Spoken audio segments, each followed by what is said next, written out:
YouTube channel.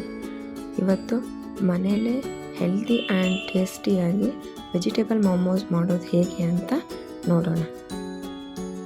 ಮೊದಲಿಗೆ ಒಂದು cup ಅಳತೆಯಲ್ಲಿ ಮೈದಾ ಹಿಟ್ಟನ್ನು ತಗೊಳ್ಳಿ. ಅದಕ್ಕೆ ಚಿಟಿಕೆ ಉಪ್ಪು ಸೇರಿಸಿ ಚಪಾತಿ ಹಿಟ್ಟಿನ ಹದಕ್ಕೆ ಕಲಿಸಿ ಎತ್ತಿಟ್ಕೊಳ್ಳಿ.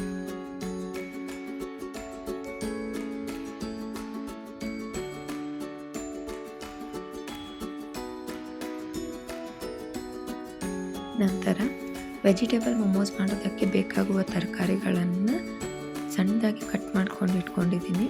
ಇಲ್ಲಿ ನಾನು ಕ್ಯಾರೆಟು, ಕ್ಯಾಪ್ಸಿಕಮ್ ಮತ್ತು ಕ್ಯಾಬೇಜ್ ತೊಗೊಂಡಿದ್ದೀನಿ. ಹಾಗೆ 1 ಗೆಡ್ಡೆ ಈರುಳ್ಳಿ, ರುಚಿಗೆ ತಕ್ಕಷ್ಟು ಉಪ್ಪು, ಸ್ವಲ್ಪ ಗರಂ ಮಸಾಲ ಹಾಗೂ ಕೊತ್ತಂಬರಿ ಸೊಪ್ಪನ್ನು ತಗೊಂಡಿದ್ದೀನಿ. ಈಗ ಸ್ಟವ್ ಮೇಲೆ ಒಂದು ಬಾಣಲೆ ಇಟ್ಬಿಟ್ಟು ಅದಕ್ಕೆ ಸ್ವಲ್ಪ ಎಣ್ಣೆ ಸೇರಿಸಿ, ಎಣ್ಣೆ ಕಾಯ್ದ ನಂತರ ಈರುಳ್ಳಿ ಹಾಗೆ ಸಣ್ಣದಾಗಿ ಕಟ್ ಮಾಡಿರುವಂಥ ಎಲ್ಲ ತರಕಾರಿಗಳನ್ನು ಸೇರಿಸಿ, ಉಪ್ಪು ಹಾಗೆ ಗರಂ ಮಸಾಲವನ್ನು ಸೇರಿಸಿ ಒಂದು 5 ರಿಂದ 6 ನಿಮಿಷ ಬೇಯಿಸಿ.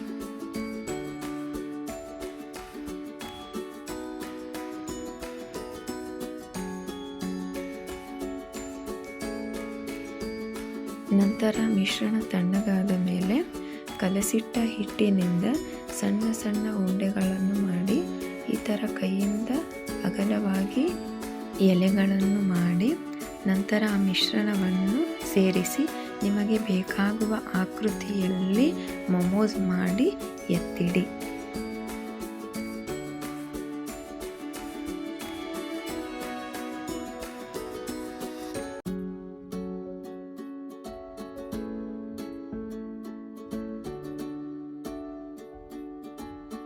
ನಂತರ ಇವುಗಳನ್ನು ಒಂದು ತಟ್ಟೆಯಲ್ಲಿ ಜೋಡಿಸಿ ಒಂದು ಪಾತ್ರೆಯಲ್ಲಿ ಸ್ವಲ್ಪ ನೀರು ಹಾಕಿ ಈ ತಟ್ಟೆಯನ್ನು ಮೇಲೆ ಇಟ್ಟು 10 ರಿಂದ 15 ನಿಮಿಷ ಬೇಯಿಸಬೇಕು.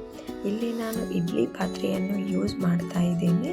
ಸೊ ಇಡ್ಲಿ ತಟ್ಟೆಗಳಲ್ಲೇ ಈ ಮೊಮೋಸ್ಗಳನ್ನು ಜೋಡಿಸಿ ಸ್ವಲ್ಪ ನೀರು ಹಾಕಿ ತಟ್ಟೆಯನ್ನು ಸೇರಿಸಿ 15 ನಿಮಿಷ ಬೇಯಿಸ್ತಾ ಇದ್ದೀನಿ.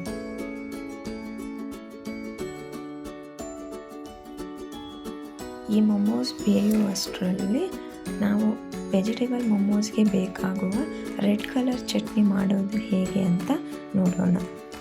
ಈಗ ಸ್ಟವ್ ಮೇಲೆ ಒಂದು ಪಾತ್ರೆ ಇಟ್ಬಿಟ್ಟು ಸ್ವಲ್ಪ ನೀರು ಸೇರಿಸಿ ಅದಕ್ಕೆ 7 ರಿಂದ 8 ಒಣಮೆಣಸಿನಕಾಯಿ ಹಾಗೆ 2 ಟೊಮೆಟೊ, 1 ಗೆಡ್ಡೆ ಬೆಳ್ಳುಳ್ಳಿಯನ್ನು ಸೇರಿಸಿ 10 ರಿಂದ 15 ನಿಮಿಷ ಕುದಿಯಲು ಬಿಡಿ.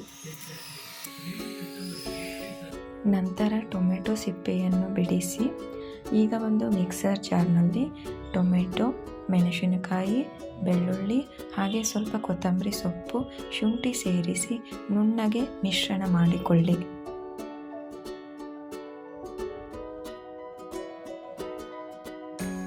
ನಂತರ ಸ್ಟವ್ ಮೇಲೆ ಒಂದು ಬಾಣಲೆ ಇಡಿ, ಸ್ವಲ್ಪ ಎಣ್ಣೆ ಸೇರಿಸಿ ಎಣ್ಣೆ ಕಾಯ್ದ ನಂತರ ಈ ರುಬ್ಬಿದ ಮಿಶ್ರಣವನ್ನು ಸೇರಿಸಿ 5 ರಿಂದ 6 ನಿಮಿಷ ಕುದಿಯಲು ಬಿಡಿ.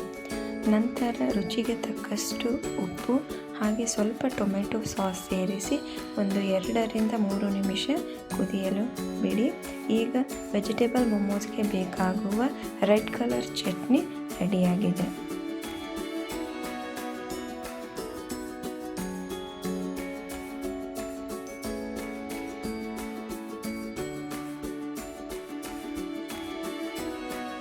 ಈಗ ಬೇಯಿಸಲು ಇಟ್ಟ ವೆಜಿಟೇಬಲ್ ಮೊಮೋಸ್ ಕೂಡ ರೆಡಿಯಾಗಿದೆ. ಇದನ್ನು ಒಂದು ತಟ್ಟೆಯಲ್ಲಿ ಹಾಕಿ ಇದರೊಂದಿಗೆ ಕೆಂಪು ಚಟ್ನಿಯನ್ನು ಸೇರಿಸಿ ಮನೆಯಲ್ಲಿಯೇ ಹೆಲ್ದಿ ಆ್ಯಂಡ್ ಟೇಸ್ಟಿಯಾಗಿ ಮಾಡಿದ ವೆಜಿಟೇಬಲ್ ಮೊಮೋಸ್ ಸವಿಯಲು ಸಿದ್ಧ.